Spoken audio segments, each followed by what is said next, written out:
Ashlyn in the Disney Plus series High School Musical, the musical, the series, and honestly, one of the most genuinely kind and talented people I know. Please welcome to the Zoom, Julia Lester! Yay! Hi!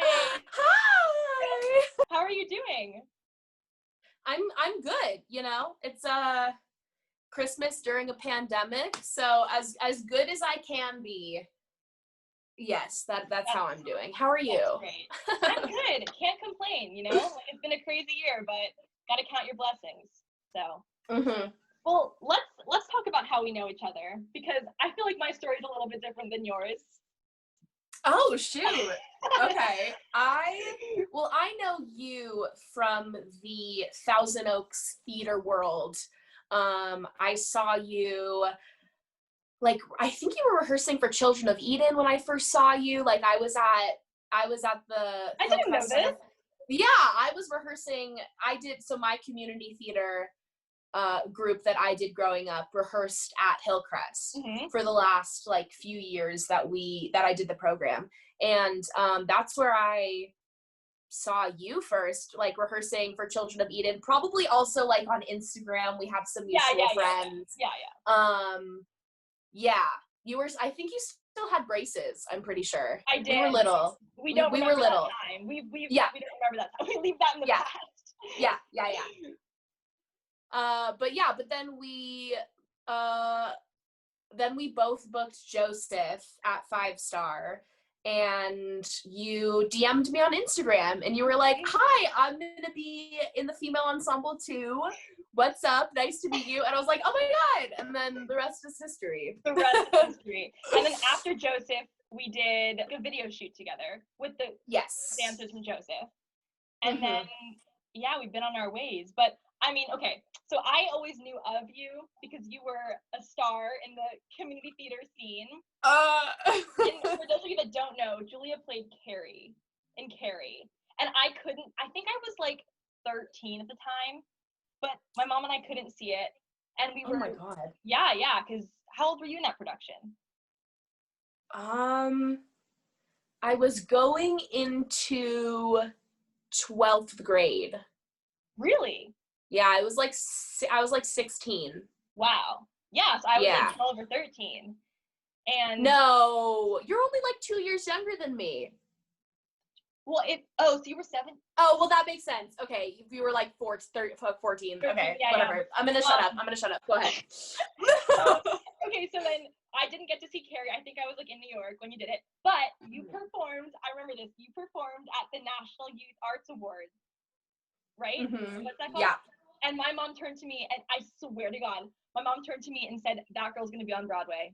You can Oh my God! You can ask her." So that was like our first Julia Lester experience. I always knew who you were, but then I got the real experience and I was like, "Oh, she is the real deal."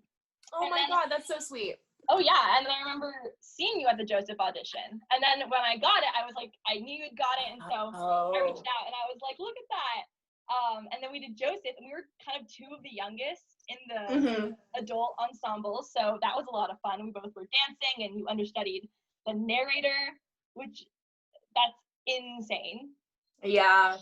Considering I was 15. So yeah. You were 17 in that production. I was 17. Yeah. That is insane.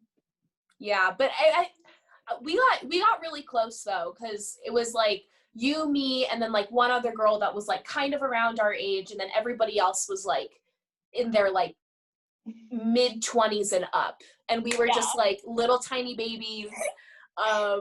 So yeah, I really like appreciated our friendship. Oh my God, especially during that time, because we would have been so alone had we not had each other. So it was a really special experience to have with each other. Also because I feel like that was the beginning for both of us in our, in our journeys. So that was really special. What were you doing before quarantine hit? And then how have you been, like, what has been going on for you? Yeah. Wow. It's a big question. 2020 has been, it's been, how it's been. I was filming season 2 of High School Musical, the musical, the series right at the beginning of 2020. We started around like late January-ish, and we were 2 episodes in, and then we got shut down up until, oh man, I can't even remember when we started filming again. Like early October, maybe. It was a really long time, but yeah, I was like in a pretty good headspace right before quarantine happened. I was like in a really good groove with season 2. I was feeling super confident and excited for the new season and everything, and then the world just absolutely crumbled.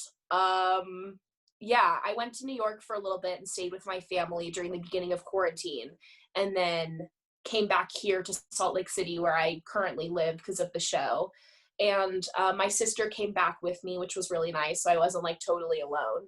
But yeah, it's just every day I never have a plan. I wake up now that we're filming, I have a plan, but like during quarantine, I would just wake up every day and see how I was feeling. I never really gave myself a set schedule. I never really gave myself like specific things to do, just because yeah, I never really got into like into a schedule with quarantine. But now that we're working again, I'm really grateful for that, because I don't do well without work or a schedule. I like get to in my head. So yeah, now we're just working again, which is I'm very grateful for. Initially just we're gonna take a week hiatus, like, you know, everybody go stay safe, go quarantine, and we'll be back to work in 2 weeks. And I was like, yeah, see you guys in 14 days.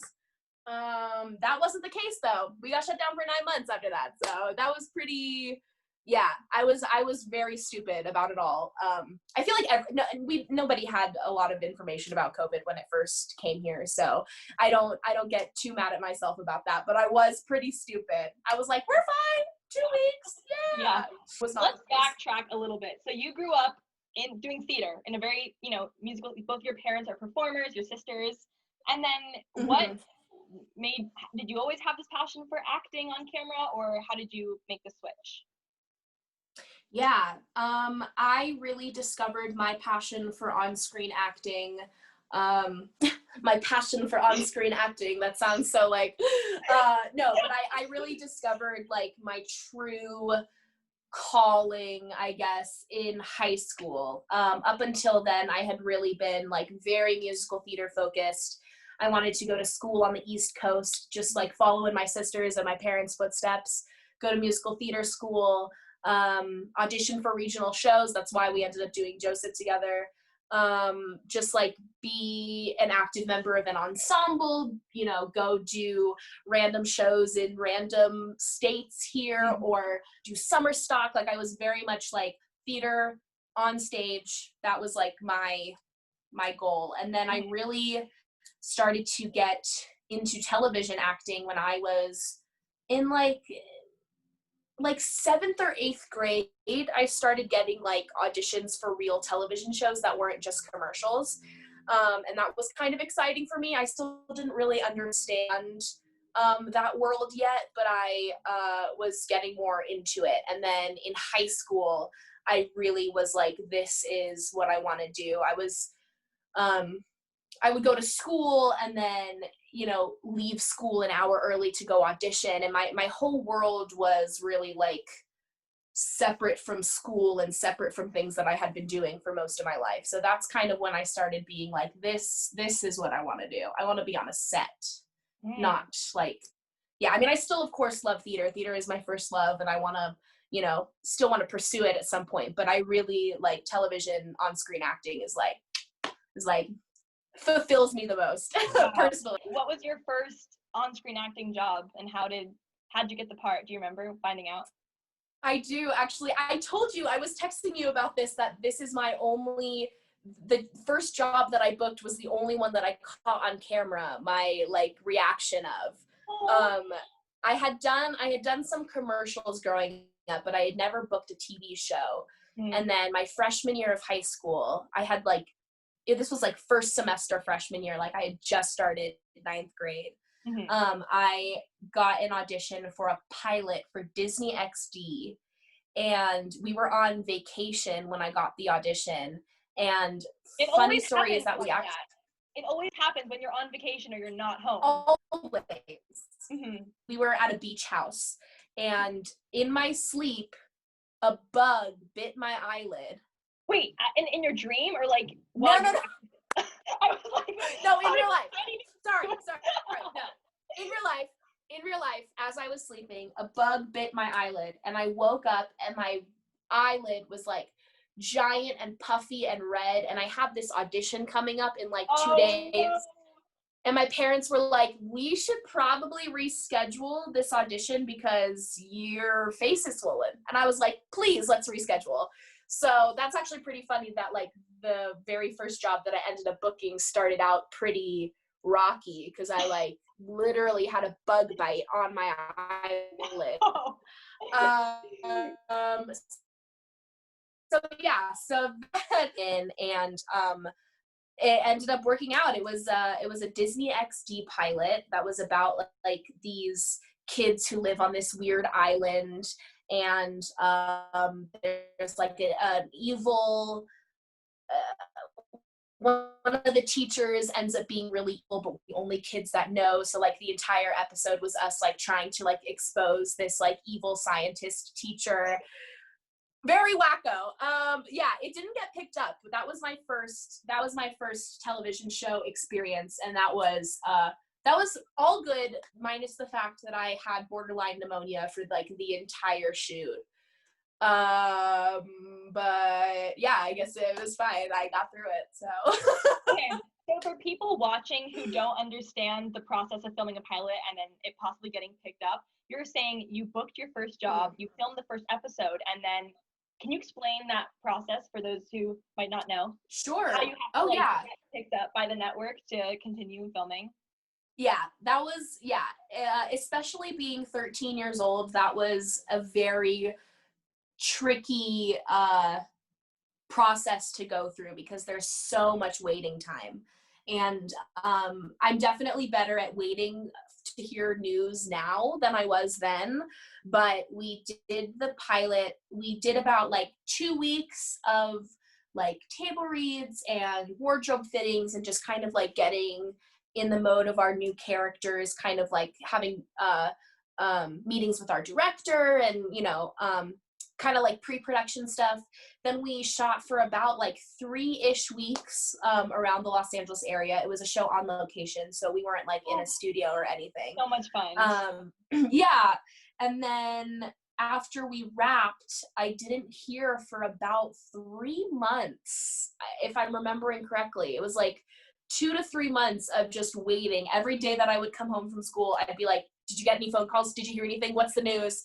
And then we found out like 2 days before we found out about our show that a different show on Disney XD got picked up. So that was kind of like, that's a sign that they probably chose one rather than both of ours. So I started to kind of understand that our show probably didn't get picked up. And then about 2 days later, they called. And I remember being really upset. I was 13. I was like, it was my first job ever. Of course, I wanted to like continue on with this show. But looking back on it now, I mean, I feel like not everything happens for a reason, but a lot of things, especially in the business, happen for a reason. Talking about the business specifically, not in life, things happen for a reason, but that obviously happened for a reason. That show wasn't meant to go anywhere else. So, but it was still a really cool experience. Like, being on a set for the first time is always really exciting. So, yeah. So when you booked that, did you think your dreams were coming true? You're gonna be this big Disney star when you were 13?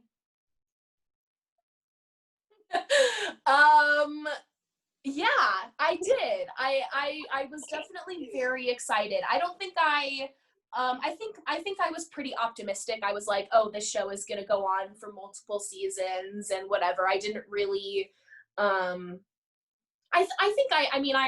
understood the premise of a pilot, but I don't think that I was like, now I would go into shooting a pilot expecting that it's not gonna get picked up and just soak in every moment and have the best time with that. But back then I was a little bit more optimistic. So I definitely was planning on that show having more of a future than it did. But I was really excited. I remember my dad told me that this is such a funny story.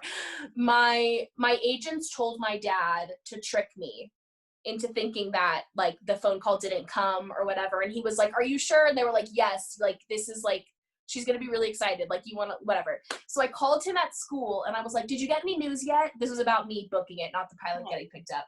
And he was like, no, we didn't get any news. Just come home and we'll see what happens. So then I came home and my dad goes, "Your agent is on the phone. She's submitting you for an audition and she wants to know how many pirouettes you can do." And I was like, "Oh, okay." So I like went into like our office space that we had and I'm like doing a bunch of pirouettes trying to gauge like, "Oh, I can do 3. No, I can do 5. Like I can whatever." And so I get on the phone with her and I'm like, "Hi, I can do like 3 pirouettes into like 6 coupe turns." Like I was like taking it so seriously. I was like, she needs to know how many turns I can do. I'm gonna tell her. And then they're like, "Okay, that's really good to know. How did your chemistry read go for the show the other day?" And I was like, "Oh, it was great." I'm like on my toes now, like, wondering if I'm gonna book it. And then she goes, "Well, you booked it." And my dad is like filming me. I'm on the phone and I just like started screaming. I like ran around the backyard. And then he cuts the camera and I turn to my dad and I go, "You lied to me." Because he like told me that he didn't get a phone call. Yeah, it was very exciting, but that's the only job that I booked that I have on camera. But yeah, I was like, I can do 3 pirouettes into 6 coupe turns, like such a little brat. Well, didn't you tell me that when you booked High School Musical, your agents like kind of tricked you at first and were sounding pretty sad? And yes. Yeah, because when I was in the final mix for this movie, I told my manager, I've had a friend whose agent tricked her. I said, "You cannot do that to me." And like, "Okay, I was like, I can't go through that. I can't." So, oh my God. So when you got that phone call, did you think you didn't get it at first? For High School Musical? Yeah. I did. I had a little bit, at that point in the audition process, I was like the only, well, I wouldn't say I was like the only person there, but I was the only person that was consistently brought back for callbacks.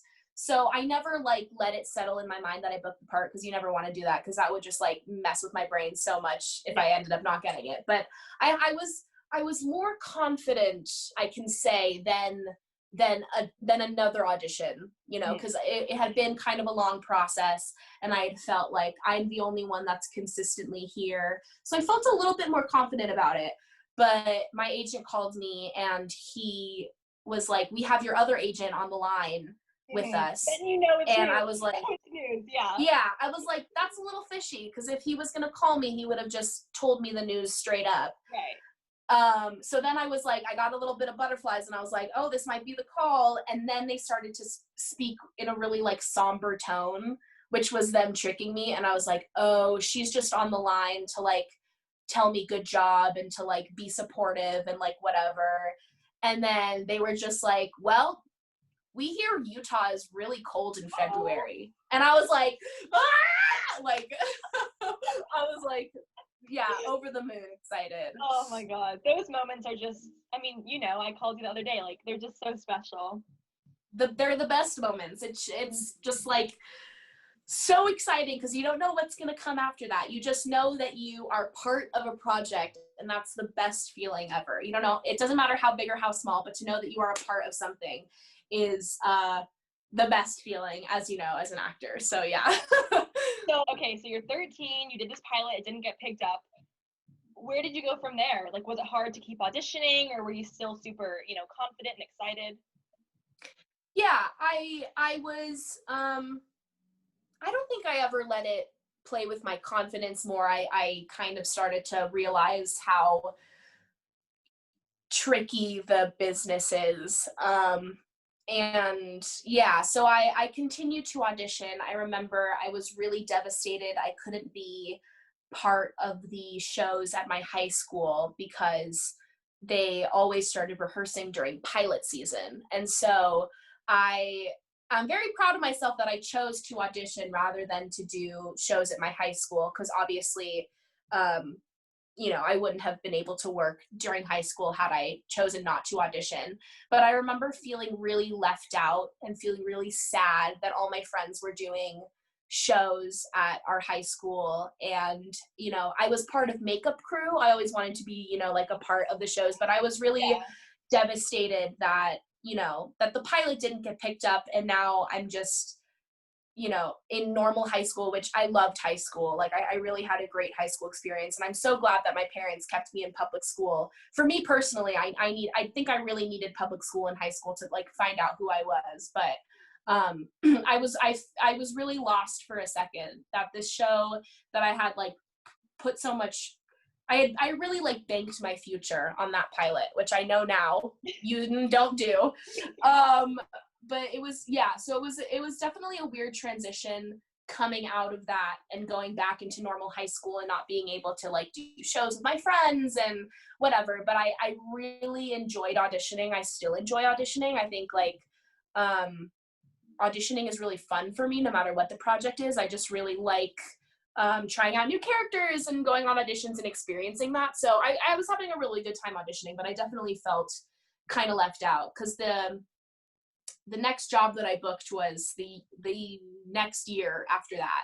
And it was a show that had already been picked up. It was like a straight to series show. I actually don't think that I've told you about this experience before, but I had booked a series regular on this show. What? And I was gonna play, yeah, I was gonna play the daughter of some really wonderful well-known actors. It was a very, very big opportunity. I booked this show and I was a regular and that was so cool. And the fact that it had already gotten picked up, I was like planning my future.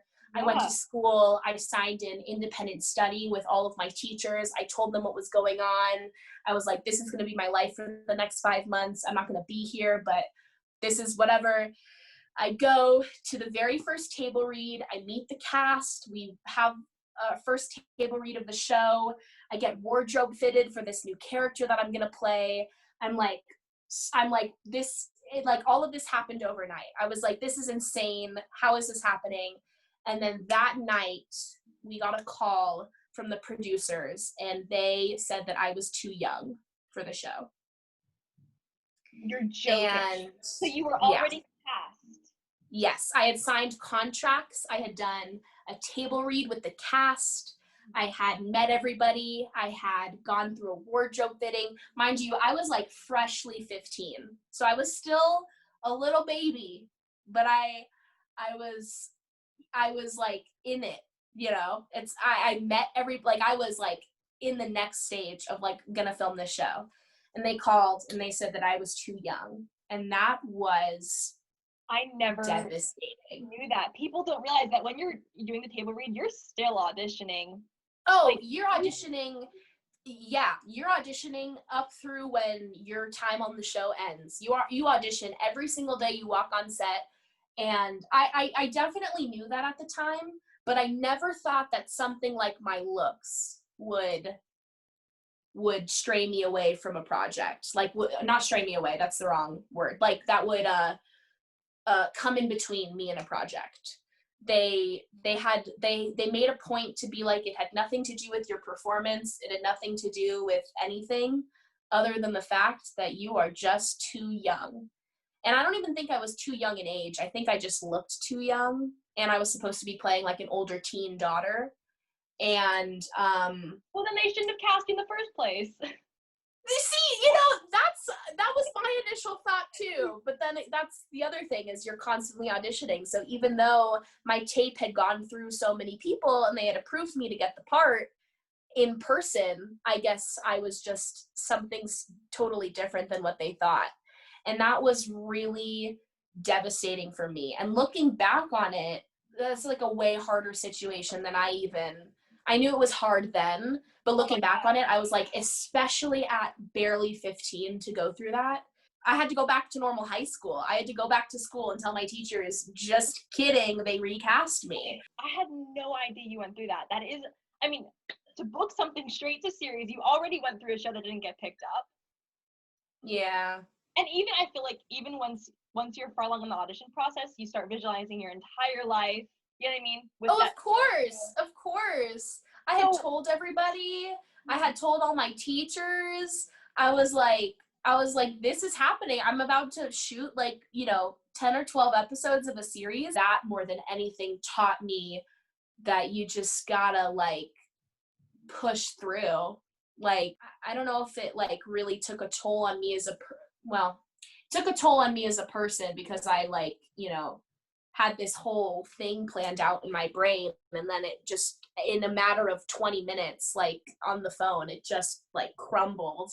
So that was a good life lesson, though, to be nothing is ever certain in this business. You think you got a part, you don't actually have it. Every single day you're auditioning, every single day is, so I think more than anything, it just really showed me what this business is about. But it didn't stop me from trying. I kept going, which I am, I kept auditioning. It's what I wanted to do. I didn't let that stop me from eventually being in that position again. But it was, I've never shared that story with you before, but that was really hard for me. Has it made you more grateful for what you have now? Oh yeah, I've always, 100%. I think that growing up in a family of actors was really helpful, because, that's my parents' livelihood, watching my parents book jobs and stuff, knowing that every job, no matter how big or small, is important, another stepping stone to whatever wherever your career is eventually going to go to. So I think that growing up in that environment, I already had this sense of every job is important, every job you should be grateful for. But since then, booking jobs that do end up working out, I definitely have a new sense of appreciation for the audition process and how all of that works, for sure. What's your mindset for the audition process? I'm sure it has evolved over the years. Yeah.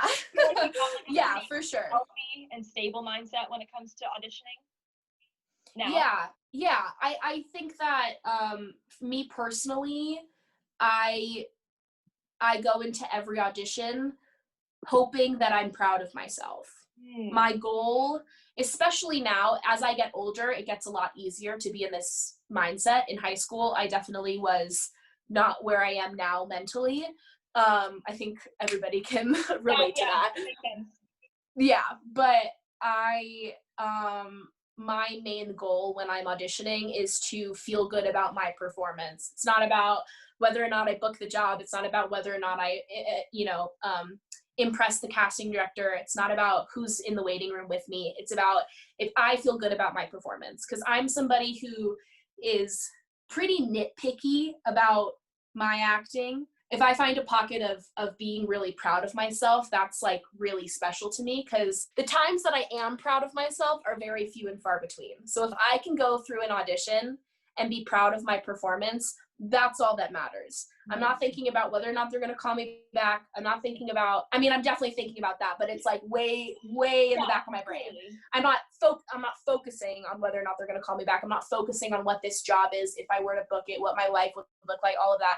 I'm focused on, do I feel good about my performance? And if I don't feel good about my performance, what could I have done to be better? Being in that mindset has helped me, I don't know about become a better actor, but it's helped me make better choices, be more confident in myself, feel more stable mentally and physically when I go into an audition room. Because if my mindset is do your best for you, that's all you can do, So that's really my mindset for auditioning. And now being on a show, on set, that's my goal, is to be proud of myself. If I feel good about my performance and, the showrunner feels good about my performance, that's all you can do. And you just got to walk away from it after that. So the reality is you can give your best performance and the best performance in the room and still not get the part or get the call back. Of course, so absolutely. The wins, I think, I have a similar mindset now. They have to be in your control. So if you did your best, that's a win, and you should celebrate it no matter what the outcome is. Exactly. Auditioning. Viral.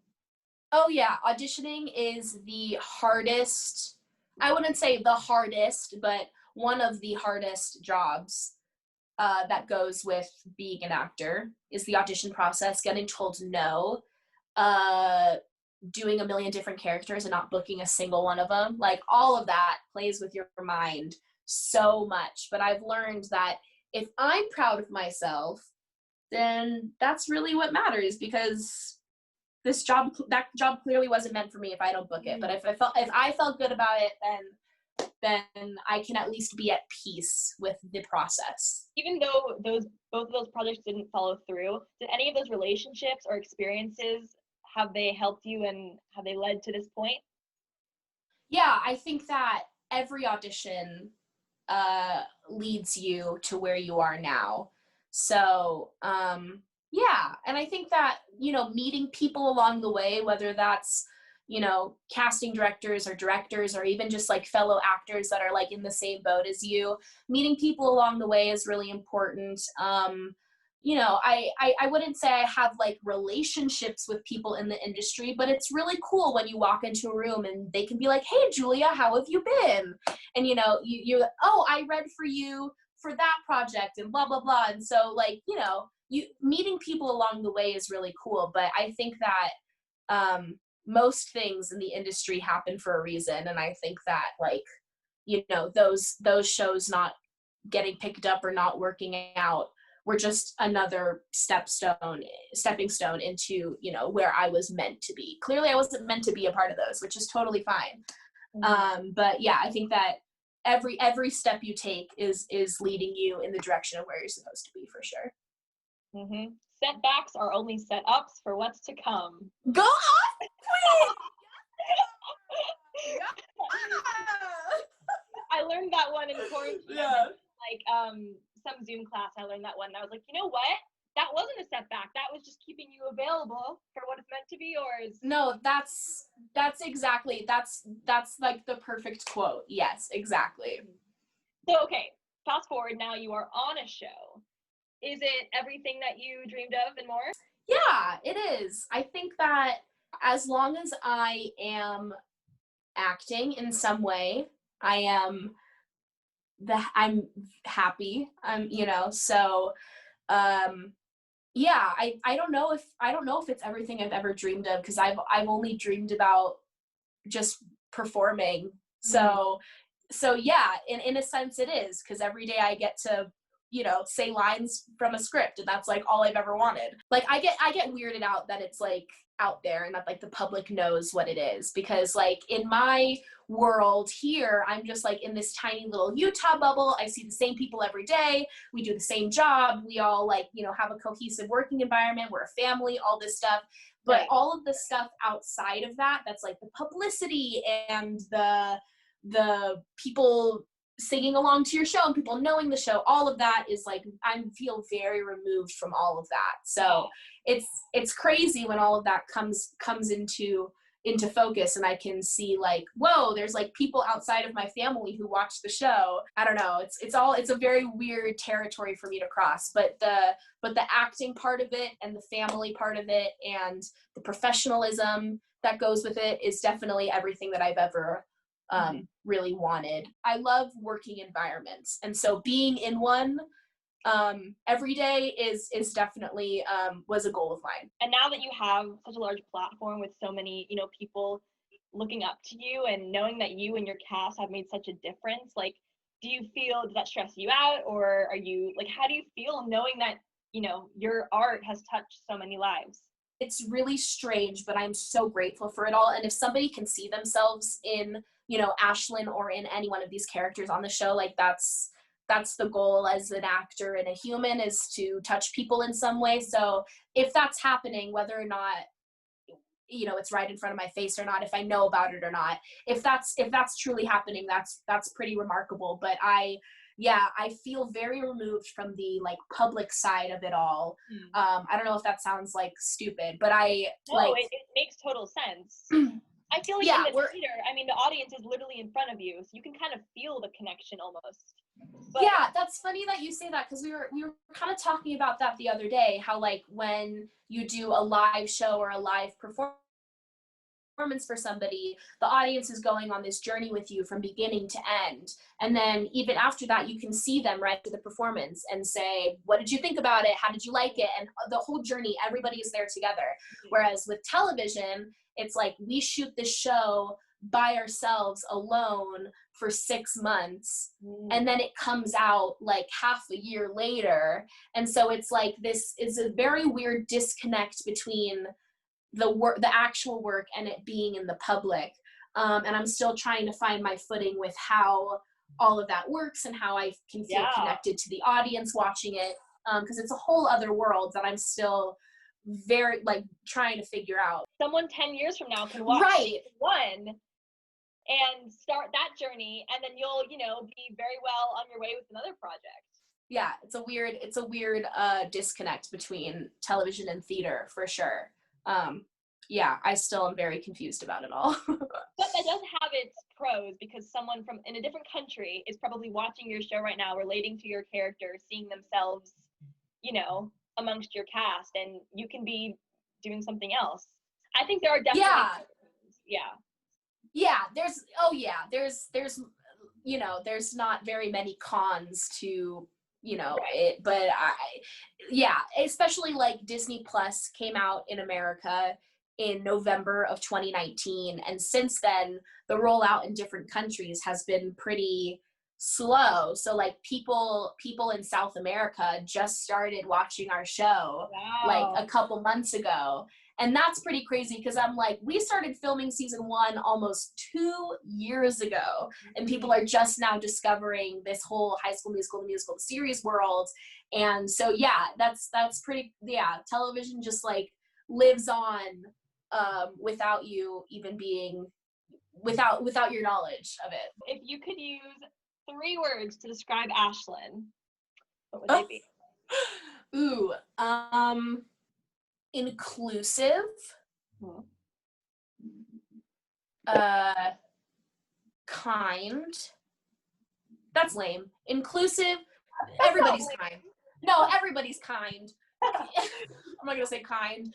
Inclusive, thoughtful, I'll say, and sorry, it's taking so long. Inclusive, thoughtful, and what's the word? Not spontaneous, surprising, I would say. In what way? I think in a lot of ways, like I think that Ashlyn is really like sweet and kind and level-headed, but if you cross her wrong, like she can, you know, I'm not going to say surprising, I'm going to say protective. I'll say protective. I like that. Inclusive, thoughtful, and protective. That's what I'll say. I see a younger version of myself in Ashlyn for sure.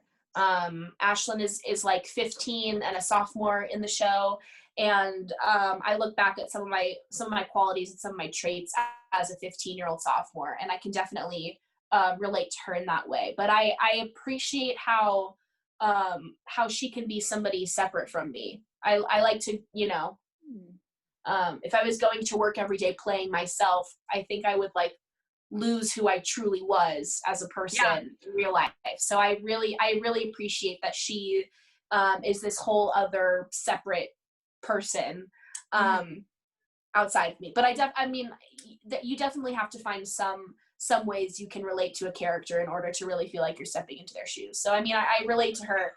I relate to her from a like a I relate to her for sure. Yeah. This year has opened our eyes to a lot of things that a lot of us weren't as comfortable talking about, and you've used your platform to promote and support the Black Lives Matter movement a lot. Can you talk about why that movement and why showing your support was important to you? Up until this time, I hadn't really like understood what a platform really means. I'm not somebody who like, you know, I understand if you have a platform and you promote brands and you're somebody who's like an influencer in that way, but for somebody who just like, you know, I have a platform because it's connected to the work that I do. I never really understood like what that really meant up until recently. And I found that if I posted something or I tweeted something or I shared my thoughts about something, it at least touched one person. And if it touched one person and changed one person's mind about something, that's all that I can hope for. So yeah, so I think that talking about those issues on a so-called platform is really important, because you don't know who's looking at it. So if it's going to change, at least if it's just one person is going to be affected by this, that's, you know, that's the ripple that I'm fine with making. Are there other causes that you're passionate about and want to share more in the future? Oh, absolutely. I'm still finding my footing with being somebody who's on social media, because I'm just, you know, I'm not somebody who's really like meant to be like an influencer of any kind, but I think I've found the importance of speaking about the things that you're passionate about. I'm really passionate about, you know, things pertaining to the LGBTQIA+ community. I'm really passionate about animals. I'm a sucker for some good basic human rights. So anything that I can do to I love that. Yeah, anything that I can do to help promote that or help show that, I'm definitely willing to do, for sure. These final two questions are actually from my dad. He wants me to make sure that I ask you. So the first That's question, so sweet. Yes, he's a big fan. The first question is, how do you visualize your future and your goals? I've noticed as I've gotten older how every year my goals get more, I don't want to say basic, but get less sparkly. As I get older, I realize that there are certain things that you don't need in life and certain things that you do need. And where I really would love to see myself is in a house in LA working.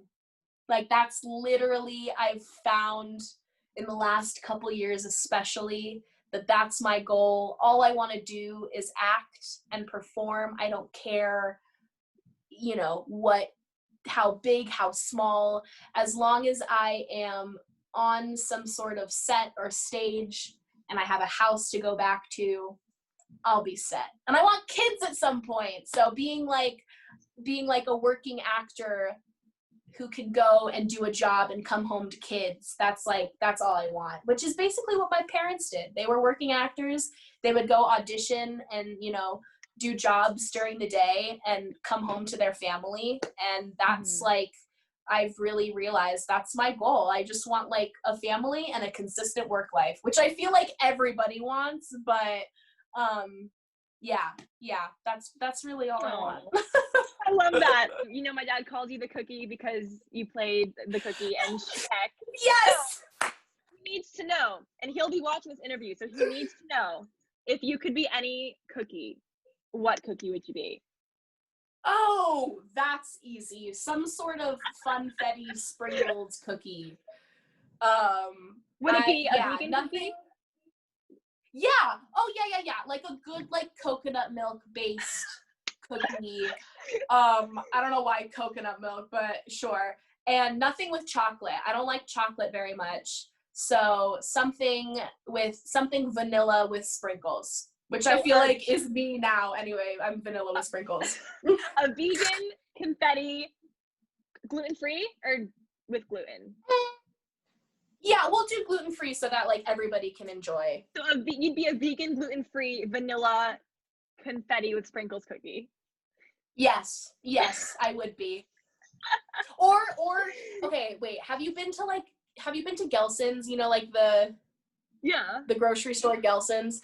Yeah, they have yeah, I'm sure, literally like LA children. They have there's like a bakery section, and they have these like giant, like they're not like frosting, but they're like iced over. They're like giant, like shaped cookies. Either a Gelson's shaped cookie or a vegan gluten-free confetti sprinkle vanilla cookie. Got it. I will put that in the notes. Thank you so much for doing this. I so appreciate you, and thanks for having me. I love you a lot. You're one of my closest friends, and I'm so proud of you and grateful that you had me on here. Oh my God. I love you. My earring just, oh no, it's my AirPod. I thought my earring just fell out. Oh no. Earrings left and right, folks. Where can people find you? I'm on Instagram and Twitter at Julia Lester, and I'm probably also at your local Trader Joe's every single day because I love food shopping. So there we go. There you have it.